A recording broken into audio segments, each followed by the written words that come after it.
जय Narayan to all. मैं शशि प्रकाश शुक्ला एक बार फिर से आप सभी का स्वागत करता हूं एक नए योगा सेशन में। हर दिन की तरह आज भी हम बात करेंगे कुछ ऐसे योगासनों के बारे में जो हमारे शरीर को अलग अलग तरीके से फ़ायदे देने वाले होते हैं। अब वो चाहे सिटिंग पोस्चर के हों, चाहे लेइंग पोस्चर के हों, चाहे स्टैंडिंग पोस्चर के हों, बहुत सारे योगासनों के बारे में हमने बात की है इस सेशन में भी, प्रीवियस सेशन में भी। तो आज का जो हमारा योगासन है वो स्पेशली उन स्टूडेंट्स के लिए है या उन लोगों के लिए हम ये कह लें कि जो बहुत देर तक बैठ के काम करते हैं, जो लोग कंप्यूटर पर बैठ के काम कर रहे हैं या बहुत देर तक बैठ के पढ़ाई कर रहे हैं, इस तरीके से काम करने वाले, जो गर्दन झुका के काफ़ी देर तक जो बच्चे पढ़ाई कर रहे हैं, बुक को देख रहे हैं। तो अक्सर ऐसा होता है कि इन छोटी छोटी चीज़ों को हम इग्नोर करते चलते हैं और आगे जाके लाइफ में जब हम आगे जाते हैं तो हमें सर्वाइकल की प्रॉब्लम हो जाती है, बैक पेन की प्रॉब्लम हो जाती है। तो इस तरीके की समस्याओं से बचने के लिए कैसे हम इनसे बच सकते हैं, इसके लिए एक बहुत ही सिंपल सा योगासन होता है जो कि आप सुबह उठते ही, जैसे ही आप बिस्तर पर से उठ रहे हैं, आप फ्रेश होने के बाद में इसको कर सकते हैं। इसके अलावा आप इस आसन का अभ्यास रात में खाना खाने के पहले, उस टाइम पे भी आप इसका अभ्यास कर सकते हैं। अगर आप इसका रेगुलर अभ्यास करेंगे तो ये चीज़ आप बिल्कुल मान के चलिए कि ये जो साइड इफ़ेक्ट्स मैं बता रहा हूँ आपको काफ़ी देर तक बैठने के बाद में हो रहे हैं या लॉन्ग ड्यूरेशन तक आप लैपटॉप पे बैठ के काम कर रहे हो, कुर्सी पे देर तक आपको बैठना पड़ रहा है, तो ये चीज़ तो तय है कि आपका इन फ्यूचर जाके अगर आप कुछ भी ऐसे योगासन परफॉर्म नहीं कर रहे हैं तो प्रॉब्लम्स आपको होने वाली हैं। बट अगर रेगुलर बेसिस पे आप सिर्फ एक इस योगासन का जो मैं बताने जा रहा हूँ इसका अभ्यास करेंगे तो काफ़ी हद तक आप अपने आप को सेफ रख सकते हैं। तो आइए आज हम बात करने वाले हैं मकरासन की। मकरासन बहुत ही सिंपल होता है, आप सभी लोग कर सकते हैं। कोई भी तरीके से आपको मैं यहाँ पे ये नहीं कहूँगा कि नहीं आप सावधानी बरतो या फिर इसमें आपको इस तरीके से अगर प्रॉब्लम है तो आपको इसको नहीं करना है। आप सभी लोग, जो लोग स्वस्थ हैं, आप सभी लोग इसका अभ्यास कर सकते हैं। हाँ, अगर किसी की गर्दन में बहुत ज़्यादा प्रॉब्लम है, किसी को सर्वाइकल की बहुत ज़्यादा प्रॉब्लम है, तो आप लोग इसका अभ्यास बहुत ही आराम से करें, या अगर गंभीर समस्या है तो आप इसका अभ्यास ना करें। बाकी सभी लोग इसका अभ्यास कर सकते हैं और हम में से आप सभी को इसका अभ्यास करना चाहिए क्योंकि कुछ ना कुछ देर बैठ के सभी को काम करना होता है। तो आइए आज बात करते हैं मकरासन के बारे में, मकरासन को हम किस तरीके से परफॉर्म करते हैं। मकरासन को परफॉर्म करने के लिए सबसे पहले हमें पेट के बल लेट जाना है। आराम से हम पेट के बल लेट जाते हैं। पेट के बल लेटने के साथ ही आप ध्यान ये दें कि पैर जो हमारा होगा वो बिल्कुल सीधा होगा, दोनों पैर आपस में मिले हुए होंगे। बाकी की जो पोजीशन है मैं उसको आपको बताते जा रहा हूँ। सबसे पहले हम पीठ के बल लेटने के बाद में हम धीरे से पेट के बल आ जाएंगे।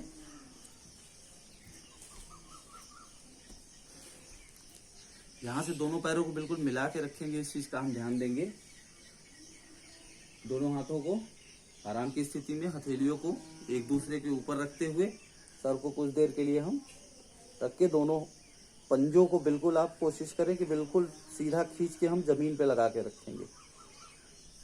अब धीरे धीरे जैसे भुजंगासन की हमारी स्थिति होती है कुछ उसी तरीके से गर्दन को ऊपर उठाते हुए दोनों हाथों की हथेलियों पे अपनी ठोड़ी को हमें टिका देना है। दोनों हाथों को आपस में मिलाना है और ठोड़ी को हमें टिका देना है कुछ इस तरीके से। दोनों पैर बिल्कुल सीधे रहेंगे, दोनों कोहनियां आपस में बिल्कुल मिली हुई रहेंगी, हाथ की कोहनियां बिल्कुल आपस में मिली हुई रहेंगी। कम से कम 2 मिनट तक इस अवस्था में हम रुकेंगे। बहुत ही अधिक फायदेमंद है ये, स्पेशली स्टूडेंट्स के लिए और उन सभी लोगों के लिए जो काफ़ी देर तक बैठ के काम कर रहे हैं।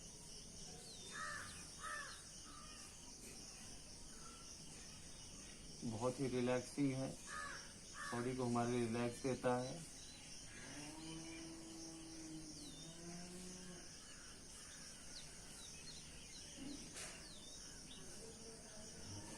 सामान्य श्वास प्रश्वास चलती रहेगी।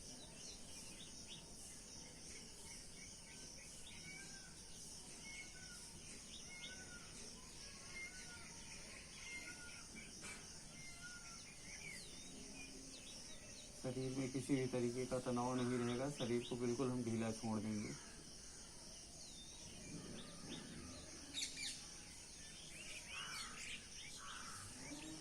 अब अगर इसी में आप वेरिएशन चाहते हैं तो दोनों पैरों को एक साथ ऊपर की तरफ उठाइए, फिर नीचे की तरफ ले जाइए।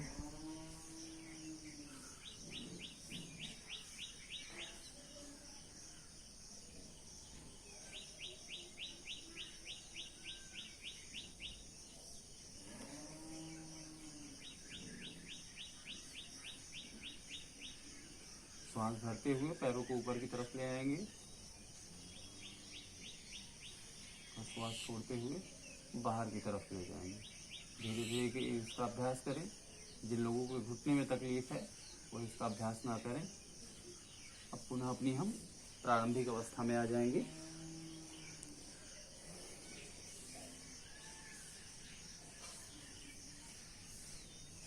तो दो इसी अवस्था में रुकने के बाद पुनः हम भुजंगासन की स्थिति में आते हुए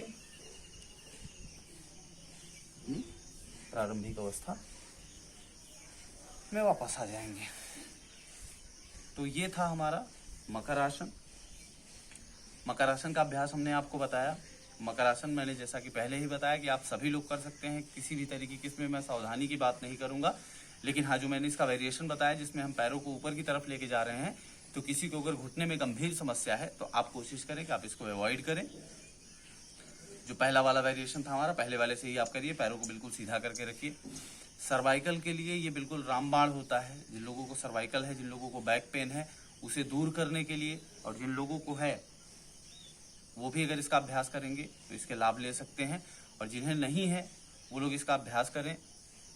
इन फ्यूचर आपको इस तरीके की प्रॉब्लम्स को फेस नहीं करना पड़ेगा। आज के टाइम में चाहे स्टूडेंट्स हो, चाहे टीचर्स हो, चाहे कोई भी प्रोफेशन के लोग हों, सभी लोगों को बैठ के काम करना पड़ रहा है। तो मैं आप सभी लोगों से ये रिक्वेस्ट करूंगा कि मकर आसन का अभ्यास आप जरूर करें।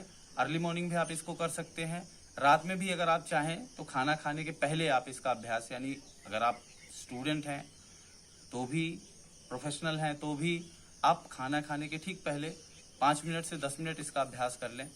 काफ़ी रिलैक्स मिलेगा। बॉडी को रिलैक्स करने के लिए बहुत ही बेस्ट योगासन है। तो इसे आप सभी लोग जरूर से जरूर परफॉर्म करें। अच्छा, इसी का वेरिएशन भुजंगासन का भी है, तो आप चाहें तो भुजंगासन करने के बाद में इसको कर लीजिए, या इसको करने के बाद में आप भुजंगासन कर लीजिए। दोनों आसन आप एक साथ परफॉर्म कर सकते हैं। बहुत सारे बेनिफिट्स हैं एक मकर आसन के। इसको करने से हमारी जो स्पाइन होती है वो स्ट्रांग होती है, फ्लेक्सिबल होती है। डाइजेस्टिव ऑर्गन्स हमारे बिल्कुल प्रॉपर वर्क करते हैं। इसके साथ ही हमारे जो शोल्डर्स हैं, शोल्डर से स्ट्रांग होते हैं। लेग्स में अगर किसी को घुटने में तकलीफ है तो उसे भी ये आसन दूर करने में मदद करता है। और भी तमाम तरीके के बेनिफिट्स हैं जिसे हम इस एक योगासन को करके ले सकते हैं। तो अब अगले सेशन में फिर मुलाकात होगी आपसे एक नए योगासन के साथ में। तब तक के लिए रोज की तरह अच्छा खाइए, स्वस्थ रहिए, योग करते रहिए। जय नारायण।